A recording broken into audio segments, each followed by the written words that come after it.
بسم اللہ الرحمن الرحیم۔ السلام علیکم ورحمۃ اللہ وبرکاتہ۔ عابد راضی چینل کی طرف سے آج میں اپنے دوستوں کو رسول اللہ صلی اللہ علیہ وآلہ وسلم کا ایک فرمان بیان کروں گا۔ اس سے پہلے میں اپنے تمام دوستوں سے گزارش کروں گا کہ اس ویڈیو کو آپ نے آگے ضرور شیئر کرنا ہے۔ تو شروع کرتے ہیں۔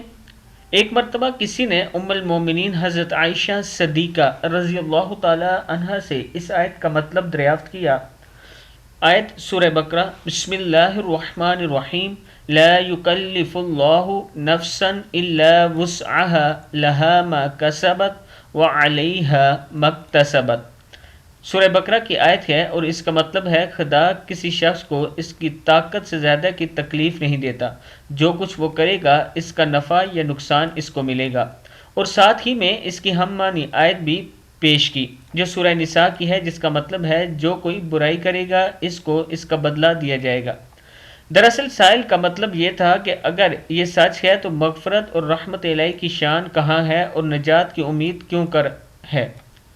اس پر ام المومنین حضرت عائشہ صدیقہ رضی اللہ تعالی عنہا نے فرمایا، میں نے جب سے آپ صلی اللہ علیہ وآلہ وسلم سے اس آیت کی تفسیر پوچھی ہے، تم ہی پہلے شخص ہو جس نے اس کو مجھ سے دریافت کیا۔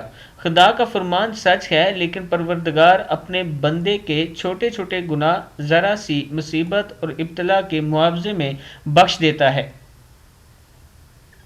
مومن جب بیمار ہوتا ہے یا اس پر کوئی مصیبت آتی ہے، یہاں تک کہ جیب میں کوئی چیز رکھ کر بھول جاتا ہے اور اس کی تلاش میں اس کو پریشانی لاحق ہوتی ہے، یعنی ان مصیبتوں میں سے اس کی مغفرت اور رحمت کا دروازہ کھل جاتا ہے۔